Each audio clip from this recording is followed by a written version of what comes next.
আসসালামু আলাইকুম। ঢাকা বিশ্ববিদ্যালয় বি ইউনিটের চতুর্থ পর্যায়ে ভর্তি কার্যক্রম বা সাক্ষাৎকারের জন্য ডাকা হয়েছে।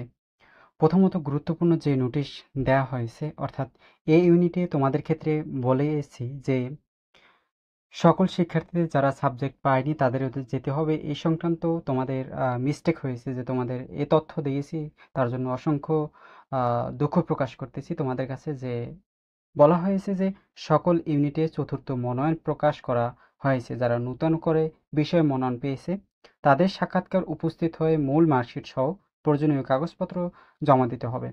সাক্ষাৎকারের সময়সূচি জানতে ওয়েবসাইটের সংশ্লিষ্ট ইউনিটে নোটিশ দেখানো হয়েছে।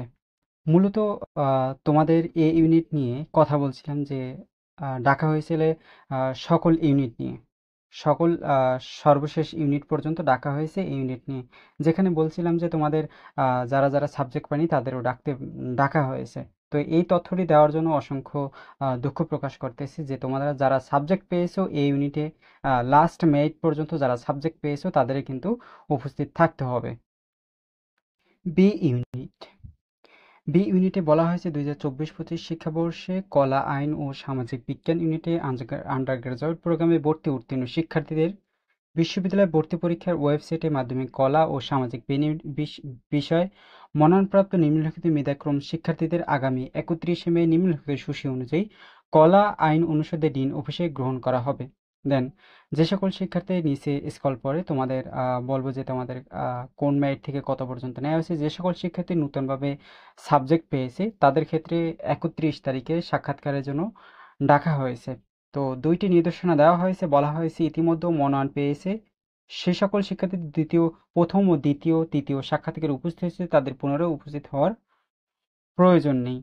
দেন এখানে মূলত বলা হয়েছে যে যে সকল শিক্ষার্থী প্রথম ও দ্বিতীয় তৃতীয়তে সাক্ষাৎকারে উপস্থিত হয়েছিল তাদেরকে চতুর্থ পর্যায়ে যদি সাবজেক্ট পায় তাদেরকে উপস্থিত হওয়ার প্রয়োজন নেই। এখানে কথা হচ্ছে যে যারা মাইগ্রেশনে সাবজেক্ট পেয়েছে তাদের ক্ষেত্রে নতুনভাবে আবার উপস্থিত হওয়ার প্রয়োজন নেই, কারণ একবার উপস্থিত হয়ে সাক্ষাৎকার সম্পূর্ণ করার পরে দ্বিতীয়ত তোমরা সাবজেক্ট মাইগ্রেশনে পরিবর্তন হওয়ার পরে দ্বিতীয়ত আর নতুনভাবে উপস্থিত হওয়ার প্রয়োজন নেই, এটি কিন্তু এখানে বলা হয়েছে।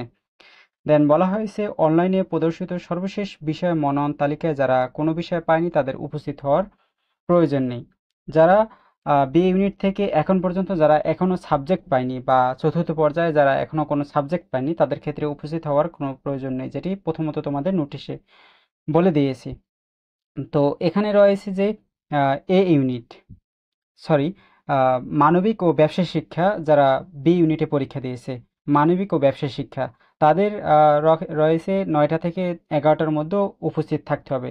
যারা বি ইউনিটে মানবিক ও ব্যবসা শিক্ষা থেকে পরীক্ষা দিয়েছে তাদের 31 তারিখ সকাল 9টা থেকে 11টার মধ্যে কলা অনুষদে ডিন অফিসে অফিসে অবশ্যই উপস্থিত থাকতে হবে। 9টার আগে অবশ্যই তোমরা উপস্থিত থাকবে। দেন বিজ্ঞান ইউনিটে বি ইউনিটে বিজ্ঞান শাখা থেকে যে সকল শিক্ষার্থী পরীক্ষা দিয়েছো তাদের সাক্ষাৎকার সময়সূচি রয়েছে 11টা 15 থেকে 1টার মধ্যে অবশ্যই সাক্ষাৎকারে উপস্থিত থাকবে। দেন প্রথমত রয়েছে মানবিক শাখা। মানবিক শাখা বি ইউনিট থেকে যে সকল শিক্ষার্থী মানবিক শাখা থেকে পরীক্ষা দিয়েছে তাদের প্রথমত সাবজেক্ট পেয়েছে 1605 থেকে 2270 পর্যন্ত। এর ভিতরে কিন্তু সাবজেক্ট পেয়েছে নতুনভাবে, এটি কিন্তু নতুনভাবে সাবজেক্ট পেয়েছে।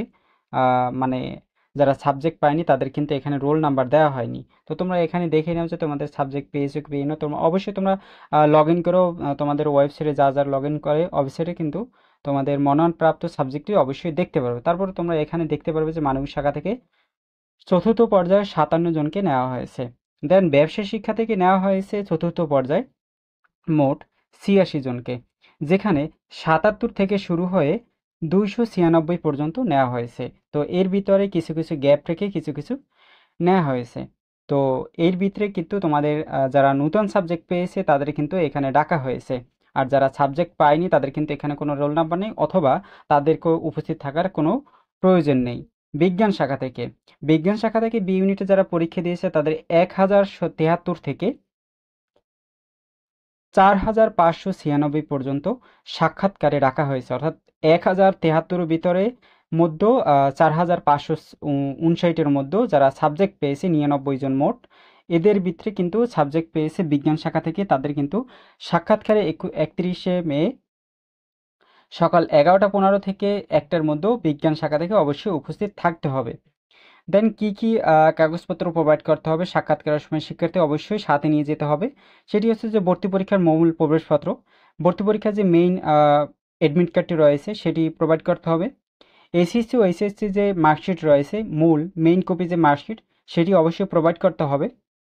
দেন 3 নম্বরে বলা হয়েছে প্রাথমিক আবেদন করেছিলে, যে ঢাকা বিশ্ববিদ্যালয়ে ভর্তি পরীক্ষার জন্য যে প্রাথমিক আবেদন করেছিলে সেই ফর্মটি অবশ্যই ডাউনলোড করতে হবে এবং সাবজেক্ট চয়েস যে দিয়েছো সেই সাবজেক্ট চয়েসটি ফর্মটি ডাউনলোড করে এই 2টি কপির নিচে তোমার নাম এবং তোমার স্বাক্ষর এবং মোবাইল নাম্বার তারিখ দিয়ে অবশ্যই তোমাকে প্রোভাইড করতে হবে।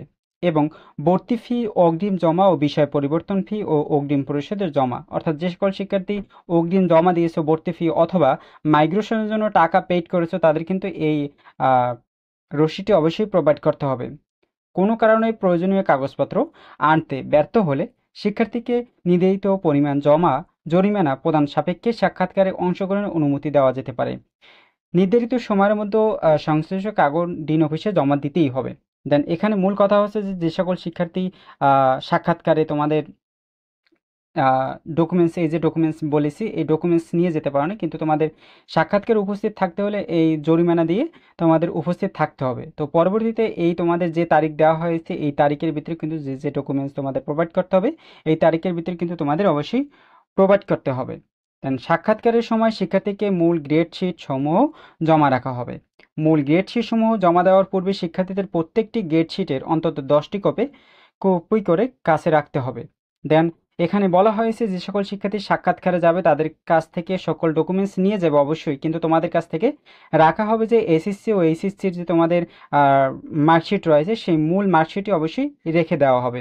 এবং যে তোমাদের মার্কশিট যে প্রোভাইড করবে অবশ্যই সেই মার্কশিটটি অবশ্যই তোমাদের কাছে মেইন কপি অবশ্যই তোমরা দিবে, যার কারণে তোমরা সেই কপিটি অর্থাৎ 10টি কপি করে রেখে দেবে।